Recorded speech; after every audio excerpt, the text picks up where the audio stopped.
బాబాయ్ నమస్తే. ఏదైతే కనుక కూటమి ప్రభుత్వం చెప్పిన ప్రకారం ఇచ్చిన హామీలో భాగంగా తల్లికి వందనం అయితే రిలీజ్ చేసింది, అసలు ఎలా చూడాలి? ఇది పూర్తిగా ఫెయిల్యూర్ అని వైసీపీ నాయకులు అంటున్నారు, కాదు సక్సెస్ అని చెప్పి టీడీపీ నాయకులు అంటున్నారు. మీరు ఎలా చెప్తారు మరి?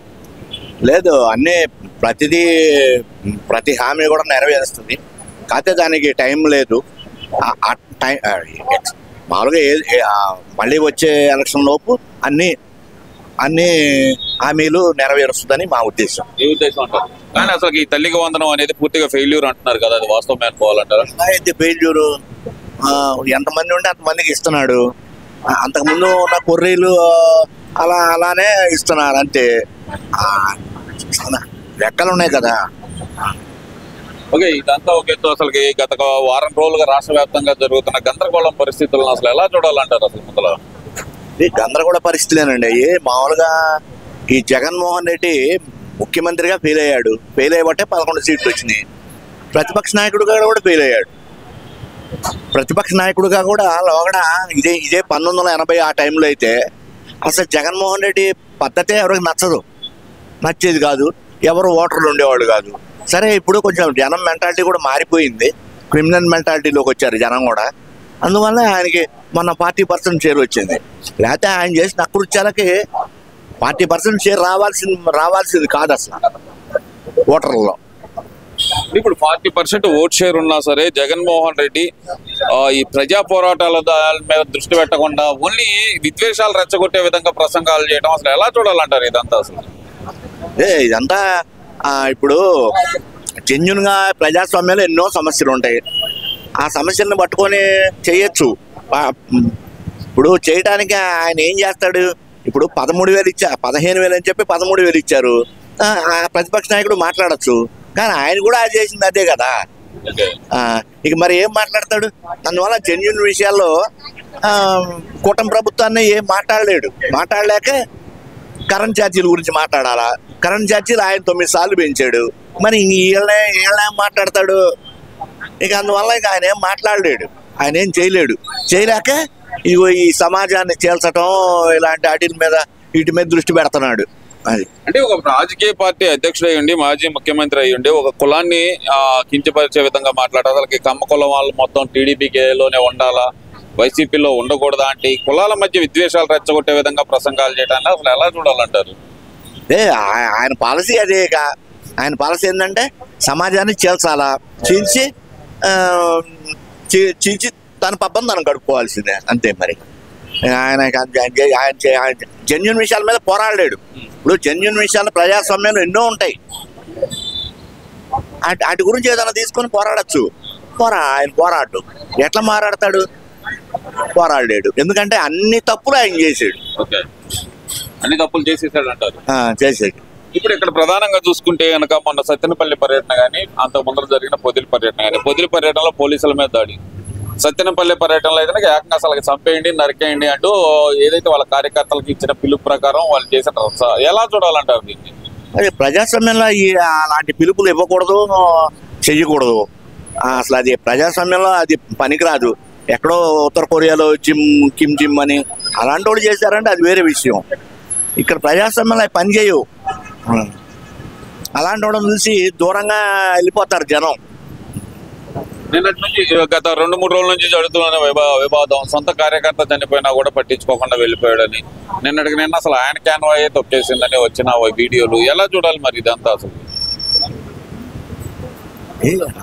ఇప్పుడు జనం కూడా విపరీతమైన పోకడలు మంచిది కాదు. నీకు అభిమానం ఉంటే ఓటేసుకో, అంతేగాని వెళ్ళి ఆ విధంగా వెళ్ళి పూలు చల్లటం, ఇవన్నీ పూలు చల్లే అంత వ్యక్తి కాదు. సరే, నీ అభిమానం ఉంటే చల్లుకో, తప్పు లేదు. కానీ ఈ విధంగా జరగటం అనేది పొరపాటే. అది ఇప్పుడు రప్ప నరికితే అనే మాట మాట్లాడాడు అతను, మా కార్యకర్త ఒక డైలాగ్ పెట్టాడు. ఆ డైలాగ్ పెడితే తప్పేంది, మంచిదే కదా అంటున్నాడు కదా, మరి దాన్ని ఎలా చూడాలంటారు? అదే హింస అనేది ప్రజాస్వామ్యంలో పనికిరాదు. మరి ఆయన హింసనే ప్రోత్సహిస్తున్నాడు. మరి ఎట్ట కుదరదు. దాని వెనకమాల ఉన్న కారణం ఏమనుకోవచ్చు అంటారా? ప్రోత్సహింపు వెనకమాల ఉన్న కారణం ఏముంది? సమాజాన్ని చీల్చి సమాజాన్ని చండాలని చేయటమే ఆయన జయంలాగా కనిపిస్తుంది. అది జనమే ఇప్పుడు చంద్రబాబు నాయుడు కూడా పిలిపించాడు, మీరే అర్థం చేసుకోండి, ఆయన మాటలు ఆయన కథలు ఆయన చేశారని. మరి అంతేగా జనమే అర్థం చేసుకోవాలా. ఇప్పుడు జనంలో విప్లవం వచ్చి చేసేటటువంటి రోజులు మారిపోయినాయి ఇప్పుడు. ఎందువల్ల అంటారు ఇది ప్రధానంగా జరుగుతుంది? అసలు ఇంత గొడవ జరగడానికి గల ప్రధాన కారణం ఏమనుకోవచ్చు అంటారు? కారణమే ఉంది, అధికారమే కారణం. అధికారం కోసమే ఇదంతా. ఎందువల్ల అసలు అధికారమే పరమావధి అనుకోవాలంటారా? అంతే, అధికారమే పరమావధి. దానికోసం ఇదంతా. ఈ సమాజాన్ని గెలిచడం, ఇట్లాంటి స్లోగన్లు ఇవ్వటం, రాపా నరుకుతా అని ఇట్లాంటి సినిమా డైలాగులు పట్టుకొని మనం ప్రజాస్వామ్యంలో ఏమి సాధించలేము. ఆయన చూశాడు, ఆయన ముఖ్యమంత్రిగా ఉన్ననాళ్ళు జరిగినటువంటి సంఘటనలు చూశారు, అందుకే జనం 11 సీట్లు ఇచ్చారు. మళ్ళా పద్ధతి మార్చుకోకపోతే ఎట్లా? ఇప్పుడు ముఖ్యమంత్రిగా ఫెయిల్ అయ్యాడు, ప్రతిపక్ష నాయకులు కూడా ఫెయిల్ అవుతాడా?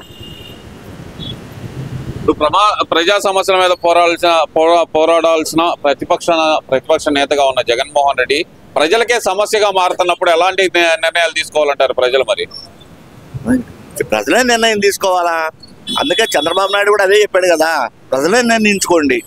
మీరు ఇప్పుడు జరుగుతున్న సంఘటనలు చూసి ప్రజలు నిర్ణయించుకోండి అని చెప్పి ఆయన కూడా అదే చెప్పాడు. చట్ట ప్రకారం మరి ప్రభుత్వం తీసుకోవాల్సిన చర్యలు ఏం తీసుకోదంటారా? మరి చట్ట ప్రకారం అంటే కేసులో ఎవిడెన్స్ ఉంటే దాన్ని బట్టి చర్య తీసుకుంటారు. అది కోర్టుకు బట్టి కోర్టు థర్డ్ పార్టీ కాబట్టి వాళ్ళ నిర్ణయం వాళ్ళు తీసుకుంటారు. ఇవన్నీ తప్పుడు కేసులు కావాలని చెప్పి కుట్రపూరితంగా పెడుతున్నారు మా వైసీపీ నాయకులపై. రెడ్ బుక్ రాజ్యాంగం అంటున్నారు కదా, వాస్తవమేనా? అది వాస్తవం లేదు. ఏ కేసు అయినా ఎవిడెన్స్ లేని ముందుకెళ్తల్లా కూటమి ప్రభుత్వం. ఇష్టం వచ్చినట్టు చేసేసి చేయటంలా అట్లా. మరి అంబట్రాంబాబు అయితే చాలా క్లియర్ గా చెబుతున్నాడు కదా, ఇవన్నీ తప్పుడు కేసులే, మా మీద మా నోరు తెరిపించకుండా ఉండడానికి పెడుతున్న కేసులు, పెడితే పెట్టుకోండి, ఎన్ని పెట్టుకుంటారో అంటున్నాడు కదా. మరి వాళ్ళ ప్రచారం అదే. కేసులు పెట్టించుకోవటం, తిరగటం, చేయటం, వీళ్ళని తిట్టడం, ఇక అదే. అంతేగాని ప్రజలకు సమస్యలు ఉన్నాయి, ఆ సమస్యల మీద ఒకరు ప్రతిపక్ష నాయకుడుగా ఒక ప్రతిపక్షంలో ఉన్నప్పుడు పోరాటం అనేది లేదు. ఇక వాళ్ళకి పోరాటాలు అనేది లేవు. జనం ఎవరు సావుకాళ్ళని వదిలేశారు అంతే. అటు ప్రతిపక్షం అనేది అధికార పక్షంలో ఉంటే లోపాలను ఎత్తి చూపి వాటి గురించి చేయాలా, అది లేదు. ఇప్పటికైతే కనుక జగన్మోహన్ రెడ్డి ముఖ్యమంత్రిగా కానీ ఇప్పుడు ప్రతిపక్షంలో ఉన్నా కానీ 2 సార్లు ఫెయిల్ అయ్యా అంటారు. 2 సార్లు ఫెయిల్ అయ్యా నా లెక్కలో. ఇక అంతే ఫెయిల్ అంటారు. మరి 2029లో మళ్ళీ నేనే వస్తాను కళ్ళు మూసుకొని అంటున్నాడు కదా. ఇక ఆయన ఉద్దేశం అది అంతే. ఇక ఇప్పుడు ఆయన ఉద్దేశంతో పోరాదు కాదు కదా, ప్రజలందరూ ఓట్లు వేస్తేనే ఆయన ముఖ్యమంత్రి అయ్యేది. ఇంకా జరగదు. ఇక ఇప్పుడు జనాన్ని భయపెడుతున్నాడు. భయపెట్టి మనమేం సాధిస్తాం? మంచితనంతో సాధించుకోవాలి కానీ భయపెట్టి ఆడ సాధిస్తాం. నేను వచ్చారంటే ఒక్కళ్ళ గుడ్డలు విడదీసి కొడతా, ఇట్లాంటి మాటలేంటి? అసలు ఏ ప్రతిపక్ష నాయకుడు ఇలా మాట్లాడలేదు ఇంతవరకు ఆంధ్రప్రదేశ్లో. ఎందువల్ల అంటారు ఆ మాటలు మాట్లాడుతున్నా? ఎందువల్ల అనేది మనం ఇంకేం చెప్తాం? ఆయన నైజమే అది. ఇక నైజమే అది. అందుకనే ముఖ్యమంత్రి కూడా అదే చెప్పాడు, ప్రజల నిర్ణయం తీసుకోండి మీరే అని.